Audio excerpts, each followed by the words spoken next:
Hi everyone, welcome to EduTap. So guys, I hope your preparation for 2026 is going fine. But 2026 में हमें 2025 में कैसा paper आया था उसको नहीं भूलना चाहिए. उससे क्या लर्निंग्स होती हैं, क्या चीज़ें जो हमें लर्न नहीं करनी चाहिए. काफ़ी बार हम पिछले साल के पेपर को ही देखकर स्ट्रैटेजी बना लेते हैं. तो क्या चीज़ें हैं जो हमें लर्न करनी चाहिए और क्या चीज़ें हमें लर्न नहीं करनी चाहिए, वो इस वीडियो में आपको बताऊंगा. And this is very important. ठीक है, हमें इसको बिल्कुल ही 2025 के पेपर को ऐसा नहीं है छोड़ ही देना चाहिए, और ऐसा भी नहीं है कि सारी स्ट्रैटेजी इसके बेसिस पे ही बनानी चाहिए. वही इस वीडियो में मैं आपको समझाने वाला हूँ. तो प्लीज़ विद मी, मैं 10-12 मिनट से ज़्यादा नहीं लूंगा, बट आपको इससे बहुत ज़्यादा क्लैरिटी मिल जाएगी. और आगे जाने से पहले I would like to tell you, अगर आप आरबीआई ग्रेड बी के लिए नए हैं तो ये हमारी एक गाइड बुक है which is available totally free of cost at zero cost. The link to download this is given in the description of this video. इसमें आपको क्या मिलेगा? इसमें आपको पीवाईक्यूज मिल जाएंगे सिंस 2019, जो कि बहुत इंपॉर्टेंट है. आपको डिकोडेड सिलेबस मिल जाएगा. आप बोलेंगे सर नोटिफिकेशन में सिलेबस है, बट वो इतना डिकोडेड नहीं है जितना हमने यहाँ पे दिया, और फेज वन को तो नोटिफिकेशन में भी नहीं है.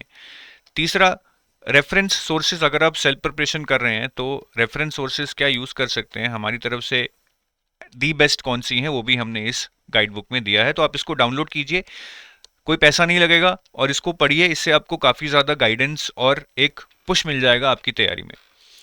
तो शॉकिंग चेंजेस की बात करते हैं जो हमारे 2025 के एग्ज़ाम साइकिल में देखने को मिली, और 2026 में क्या वो दोबारा हो सकती हैं या वो नहीं हो सकती, यही चीज़ें हम डिस्कस करने वाले हैं. सबसे पहले मैं कट ऑफ्स की बात करूंगा, which is very very important. हम एग्जाम के लिए क्यों पढ़ते हैं? ताकि हमारी कट ऑफ्स क्लियर हो जाए, हमारे सिलेक्शन हो जाए. तो 2025 में जो एक चीज़ शॉकिंग देखने को मिली थी कि जो सेक्शनल कट ऑफ्स थी, ठीक है, जो सेक्शनल कट ऑफ्स थी वो 30% हो गई आपकी ओवरऑल सेक्शन की वेटेज के. तो यहाँ पे 80 का 30% 24 हो गया, यहाँ 30 का 30% 9 हो गया, यहाँ भी 9 हो गया, यहाँ 60 का 30% 18 हो गया. ये फर्स्ट टाइम था, या बहुत सालों बाद था शायद, क्योंकि पिछले इतने सालों में मैंने 30% का सेक्शनल कट ऑफ नहीं देखा. यहाँ पे अगर आप देखेंगे 25% था, ये सब जगह 25% है. तो उससे पहले 15% ही था, क्योंकि पेपर मुश्किल भी आ रहा था. इस बार पेपर थोड़ा इजी आया था. 2025 की अगर हम बात करें, पेपर थोड़ा इजी आया था, इसीलिए सेक्शनल कट ऑफ इंक्रीज हुई और 30% तक चली गई. अब इसका इम्प्लीकेशन क्या है? ठीक है, पेपर इजी आया था, ठीक है, जिसकी वजह से सेक्शनल कट ऑफ बढ़ गया, वो भी ठीक है. बट इस साल इसका क्या इम्प्लीकेशन है? तो अगर मैं 2026 की बात करूं, क्योंकि सीट्स कम है, देयर आउट 40 सीट्स, ठीक है, क्योंकि सीट्स कम है, तो अगर पेपर सेम लेवल का आता है, क्योंकि कट ऑफ सीट से भी ज्यादा डिपेंड करती है पेपर का लेवल क्या है. अगर पेपर का सेम लेवल आता है एज इन व्हाट केम इन 2025, क्योंकि सीट्स कम है इस बार, ठीक है, तो मुझे लगता है कि बहुत ज़्यादा चांस है कि जो आपकी ये सेक्शनल कट ऑफ है इस बार ये 35% चली जाए. क्या चली जाए? 35%. मतलब जीए में 27 नंबर, इंग्लिश में 10.5, क्वांट में 10.5, और रीजनिंग में 21. ये नंबर्स हैं जो आपको ध्यान में रखने हैं. मेरे हिसाब से आपको ये टारगेट करना चाहिए. नहीं भी होता है तो आप एक बफर लेके चलेंगे. तो सबसे पहले आपने ये चीज़ समझनी है कि सेक्शनल कट ऑफ्स चेंज होती हैं, पेपर के लेवल पे चेंज होती हैं, और नंबर ऑफ सीट्स पे चेंज होती हैं. पेपर का लेवल तो हमें पता नहीं है, नंबर ऑफ सीट्स अगर हम देखें उसके हिसाब से सेक्शनल कट ऑफ चेंज होने की पॉसिबिलिटी रहेगी.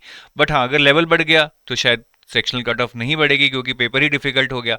और अगर पेपर और आसान आ गया, साथ में सीट्स भी कम हो गई हैं, तो शायद ये 35 से 40 तक भी पहुंच जाए, कुछ कह नहीं सकते.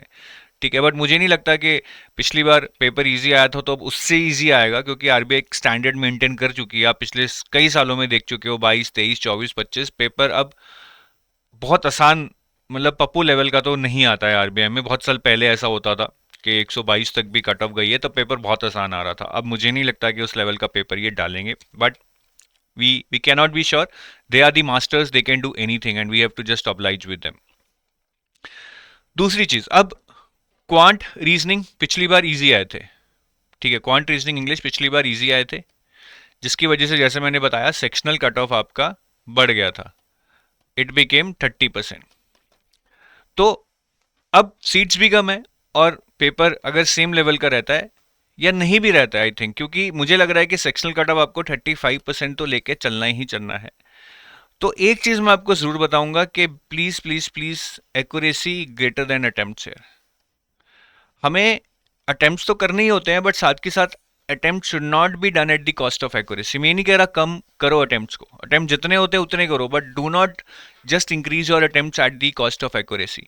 Accuracy would have to be given more precedence over attempts, क्योंकि हम एक क्वेश्चन गलत करते हैं तो उसमें टाइम तो वेस्ट कर ही रहे हैं, साथ के साथ नेगेटिव नंबर भी उसमें खा रहे हैं, which is bringing down my overall score. तो क्वांट और रीजनिंग में क्योंकि सेक्शनल कट ऑफ्स ऊपर जाने की संभावना है, इसमें नंबर ऑफ अटेम्प्ट्स बढ़ा के सोल्यूशन नहीं है। पढ़ाई करो अच्छे से, और पढ़ाई करने के बाद सही क्वेश्चन सेलेक्ट करो, और क्वेश्चन सही सेलेक्ट करने के बाद एक्यूरेसी पे ध्यान दो। अगर क्वेश्चन नहीं निकल रहा है तो छोड़ दो, तुक्का मत लगाओ। बाद में पता लगे शायद एक डेढ़ नंबर से आप रह गए, तब लगेगा कि यार शायद तीन चार तुक्के नहीं लगाए होते तो शायद एक नंबर ज्यादा आ जाता। तो इस चीज का पूरा पूरा ध्यान रखना है। Accuracy shall always take precedence over the attempts. अब जीए की बात करूंगा। जीए में अगर आप 2024 या 2025 का देखेंगे, बहुत ज्यादा उलटफेर था। स्कीम्स जो 2024 में 10 नंबर की आई थी, 25 में सिर्फ 1 नंबर की रह गई। रिपोर्ट्स जो 15 नंबर के आए थे 2024 में, 25 में सिर्फ 7 नंबर के आए। और सबसे बड़ा जो उलटफेर था वो आरबीआई नोटिफिकेशंस में हुआ, जो 2025 में 20 नंबर के आए थे, 2024 में 20 नंबर के आए थे सॉरी, वो 2025 में सिर्फ 8 नंबर के आए। तो इन तीनों में एक नेगेटिव ट्रेंड चालू हुआ लास्ट ईयर। जीए जिसका वेटेज हर साल डिक्रीज होता जा रहा था, आई रिमेंबर इसका जो वेटेज था मिसलेनियस जीए का, जैसे sports awards, obituaries, MOUs, defence and exercises, environment, summits and conferences, जो ये सारे हेड्स हैं, इनमें से किसी टाइम पे 40 क्वेश्चन 35 क्वेश्चन तक आया करते थे, पर धीरे धीरे धीरे कम करते करते वो 15 के करीब ले आए थे। तो ऐसा लग रहा था ये ट्रेंड अब बैकवर्ड्स ही जाएगा, 15 से भी शायद ये नीचे हो जाएगा और ज़्यादा वेटेज स्कीम्स, रिपोर्ट्स और आरबीआई नोटिफिकेशंस को ही दी जाएगी। बट लास्ट ईयर इसका ट्रेंड रिवर्स हुआ, 26 क्वेश्चन यहाँ से पूछे गए। स्टैटिक जीए जिसका वेटेज पिछले 3 साल से ऑलमोस्ट जीरो था, पिछले साल ये 8 नंबर का पूछा गया।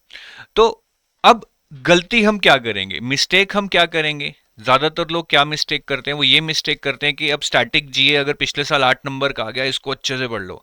या फिर ये मिसलेनियस जीए का वेटेज 26 नंबर का आ गया, उनको लग रहा है कि इस साल भी ये 26 से 30 नंबर का आएगा, इसको अच्छे से कर लो।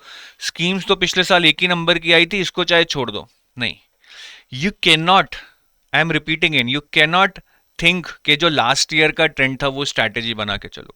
The trend of the previous year can not be the strategy, because the trend keeps on changing. आपको ये समझना होगा, आरबीआई ग्रेड बी जैसे एग्जाम में ट्रेंड नाम की कोई चीज ही नहीं है। उसको हम ट्रेंड बना लेते हैं अपनी बुक में, but it is not a trend, it is not a trend. Trend तो तब बनता है अगर शायद कोई चीज 10 साल से आ रही है लगातार और उसमें कोई भी एक्सेप्शन नहीं हो रहा है, तब हम बोल सकते हैं कि ट्रेंड बन चुका है। यहाँ पे तो 1 या मैक्सिमम 2 साल के बाद आप देखेंगे बहुत सारे उलटफेर होते रहते हैं। तो हमें इस तरह के जो पिछले साल के एग्जाम्स हैं उनके बेस पे स्ट्रिक्टली तैयारी नहीं करनी है, एक कॉम्प्रिहेंसिव व्यू लेना है। मुझे लगता है कि एआरडी छोड़कर, जिसमें से 2 क्वेश्चन लास्ट ईयर आए थे, इसको छोड़कर ये सारे एरियाज आपको करने चाहिए। किसका क्या वेटेज आएगा that you can not understand, आपको उसमें नहीं जाना चाहिए। और 5 मंथ्स के करंट अफेयर्स आपको ये पढ़ लेने चाहिए। 5 मंथ्स नहीं तो 4 नहीं तो 3 से कम तो नहीं चलेगा। ठीक है, जिसके पास बिल्कुल ही टाइम नहीं है, अभी जीने मरने का भी टाइम नहीं है, वो 3 महीने के करंट अफेयर्स कर ले। तो मोटी चीज जो मैं आपको यहाँ पे समझाना चाह रहा हूं, प्रीवियस ईयर पेपर को ट्रेंड मानकर उसके अकॉर्डिंग तैयारी मत कीजिए। उलटफेर होते रहते हैं, इस साल भी हो सकते हैं। मतलब मैं तो बिलीव नहीं करूंगा कि इस साल भी स्कीम्स 1 नंबर की आएंगी। हाँ, शायद 10 की ना आए, शायद 6 की आ जाए, शायद हो सकता है 15 की भी आ जाए। तो उलटफेर होंगे, आप उसके लिए तैयार रहिए, सारे एरियाज को इक्वल प्रायोरिटी दीजिए और अच्छे से कीजिए। ठीक है। और ये देखिए स्टैटिक जीए के कुछ क्वेश्चंस आए थे, आप वीडियो को पॉज करके देख सकते हैं, इसमें कुछ बताने लायक ज़्यादा है नहीं, तो you can just pause this video and go through these questions. ये मैंने फेज 1 का आपको बता दिया। ठीक है, ज़्यादा नहीं बता रहा हूँ, मोटा मोटा बता रहा हूँ ताकि आपके दिमाग में एक मेन चीज़ चली जाए।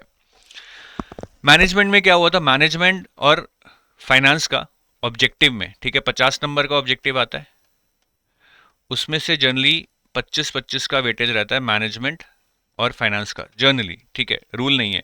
बट लास्ट ईयर मैनेजमेंट जो ऑब्जेक्टिव आया वो सिर्फ 13 नंबर का आया instead of 25, so the weightage really reduced. और मैनेजमेंट एक ऐसा सब्जेक्ट है जहां पर हम बहुत अच्छा स्कोर करते हैं, काफ़ी लोग मैनेजमेंट पे ही पूरा दाव लगा देते हैं, बट मैनेजमेंट लास्ट ईयर नहीं आया था। अब इसका मतलब ये भी नहीं कि मैनेजमेंट इस साल नहीं आएगा, शायद वही 12-13 नंबर का आएगा, नहीं, शायद इस साल मैनेजमेंट ज़्यादा आ जाए, शायद मैनेजमेंट 25 को क्रॉस करके शायद 30 का आ जाए, किसको पता। मैं आपको ये समझाने की कोशिश कर रहा हूँ कि ये सब अनसर्टन है, तो ये ट्रेंड व्रेंड देखना छोड़ दो। हाँ, देख लो कि चीज़ें बदल रही हैं, और बस यही समझो कि चीज़ें बदल सकती हैं, तो मैं ज़्यादा बदलती हुई चीज़ों पे ध्यान ना दूं, बट कि ये बिलीव करूं कि चीज़ें बदलेंगी, तो मुझे सब कुछ तैयारी करके जाना है। और मैनेजमेंट में कुछ भी इंपॉर्टेंट नहीं है, ये हम देख चुके हैं साल दर साल, कुछ भी पूछ सकते हैं, और जितना आएगा उसमें से आपको 90% या 100% मार्क्स लेने की ट्राई करनी पड़ेगी। डिस्क्रिप्टिव में भी अगर आप देखेंगे, मैनेजमेंट के जनरली 6 में से 3 क्वेश्चन आते हैं। हमें 6 में से 4 क्वेश्चंस करने होते हैं, तो इन 4 में से लोग 3 मैनेजमेंट के ही कराते थे। इट वॉज वेरी इजी कि मैनेजमेंट अच्छे से कर लो, फाइनेंस थोड़ा कम भी कर लो तो चलेगा, क्योंकि 3 क्वेश्चन तो मैनेजमेंट के कर लेंगे। बट इस साल आए ही 2 क्वेश्चन, तो मैं 4 में से सिर्फ 2 क्वेश्चन ही मैनेजमेंट के कर सकता था, बाकी 2 क्वेश्चन तो मुझे फाइनेंस के ही करने पड़े। तो ये पिछले साल बहुत लोगों ने तिकड़म लगाई थी कि हम सिर्फ मैनेजमेंट अच्छे से पढ़ जाते हैं, ऑब्जेक्टिव डिस्क्रिप्टिव में अच्छा कर लेंगे तो फाइनेंस में थोड़ा हल्का परफॉर्मेंस भी रहेगा तो चलेगा, मार्क्स अच्छे आ जाएंगे। तो ऐसा नहीं करना है, ठीक है। हो सकता है कि इस बार शायद बहुत ज़्यादा आपकी फेवर में आ जाए, मैनेजमेंट और भी ज़्यादा आ जाए, बट हमें नहीं करना। मैं यही समझा रहा हूँ, कुछ सर्टन नहीं है। फाइनेंस में क्या हुआ, न्यूमेरिकल्स काफी सालों से 0-0 मार्क्स के न्यूमेरिकल आ रहे थे, और काफी लोग छोड़ रहे थे। इनफैक्ट मुझे बहुत कॉल आते थे, मैं बोलता था ठीक है, लो ऑन प्रायोरिटी है क्योंकि इतने सालों से आई नहीं है, बट आए 6 मार्क्स के। बहुत लोग जो 2-2, 4-4 नंबर से रहे हैं, वो सबसे ज्यादा रीजन इसी का देते हैं, सर न्यूमेरिकल नहीं हुए थे हमसे वो 6 नंबर के। तो न्यूमेरिकल करने हैं भाई, ठीक है। और फाइनेंस का वेटेज लास्ट ईयर 37 आ गया था ऑब्जेक्टिव में, क्योंकि जैसा मैंने बताया मैनेजमेंट का सिर्फ 13 आया, फाइनेंस का 37 मार्क आ गया। और उससे भी बड़ी बात थी कि 37 मार्क्स में से वी कुड ईजिली स्पेकुलेट के यार 37 मार्क्स का जो फाइनेंस आया है उसमें से 15 मार्क्स के तो करंट अफेयर्स आएंगे आएंगे। But almost nil weightage of current affairs in the finance paper, almost nil. तो अगेन आपने करंट अफेयर्स प्रिपेयर किए होंगे कि करंट अफेयर्स आएंगे फाइनेंस के पेपर में, आए नहीं, क्या कर सकते हैं। अगेन सारा, मैं यही समझा रहा हूँ, सारा बढ़ के जाओ, बैलेंस प्रिपरेशन करो, जो आएगा हम उसको करेंगे, ठीक है। तो फाइनेंस में मोटी बात यह है कि सारा तो पढ़ना ही है, न्यूमेरिकल जरूर अच्छे से कर जाना। और ईएसआई में भी लास्ट ईयर ट्रेंड यही था कि स्कीम ज़्यादा आई थी, लेकिन उससे लास्ट ईयर अगर मैं 2024 की बात करूँ, स्कीम सिर्फ 8 नंबर की आई थी। रिपोर्ट्स लास्ट ईयर 6 मार्क्स की आई थी, लेकिन 2024 की बात करूँ तो 30 मार्क्स की आई थी। आप देख रहे हैं कुछ सर्टन नहीं है। तो इस बार आप ये नहीं है कि आप स्कीम्स पढ़ने लग जाओ, रिपोर्ट्स को छोड़ दो, नहीं, दोनों को करना है, स्कीम्स को भी करना है, रिपोर्ट्स को भी करना है, और ईएसआई करंट अफेयर्स तो करने ही करने हैं। और फाइनेंस करंट अफेयर्स जो मैंने यहाँ पे बोला कि नील वेटेज आया था, तो सेबी की कुछ न्यूज थी, वो उन्होंने ईएसआई के पेपर में पूछ ली, ठीक है। तो फाइनेंस करंट अफेयर्स उन्होंने ईएसआई के पेपर में पूछ लिए, 9 से 10 नंबर के।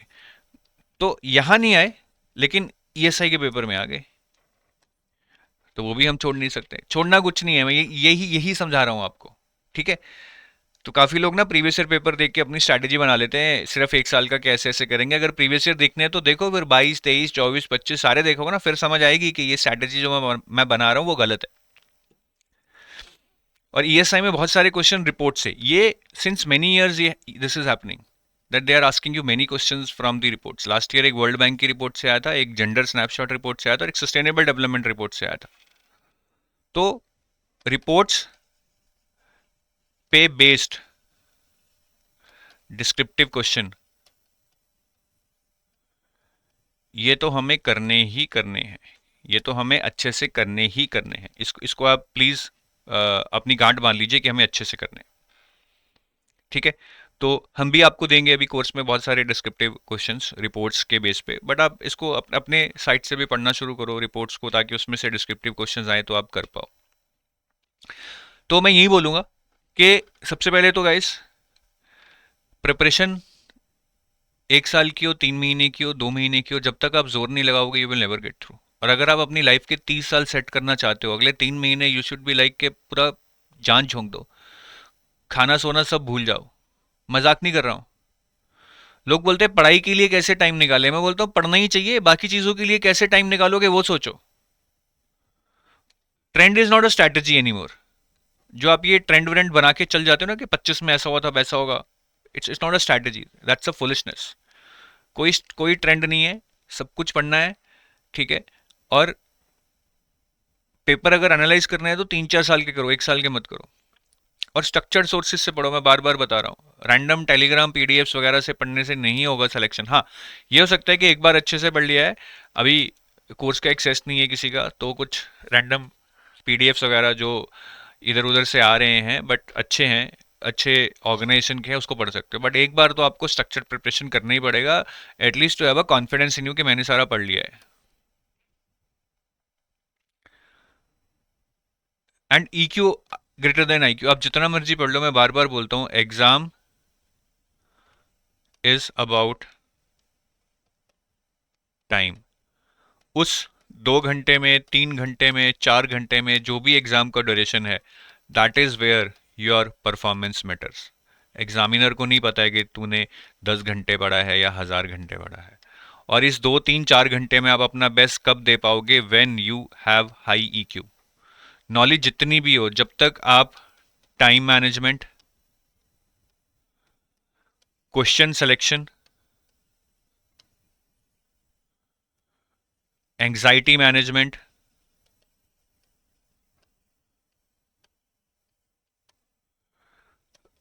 राइट टाइम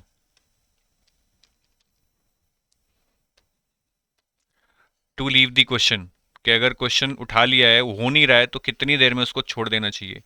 ये सारी चीजें आपको आनी चाहिए, तभी आपका एक EQ लेवल बैठेगा। सिर्फ नॉलेज लेने से कुछ नहीं होगा।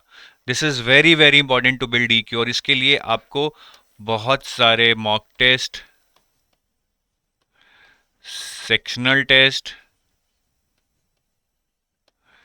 Chapter wise test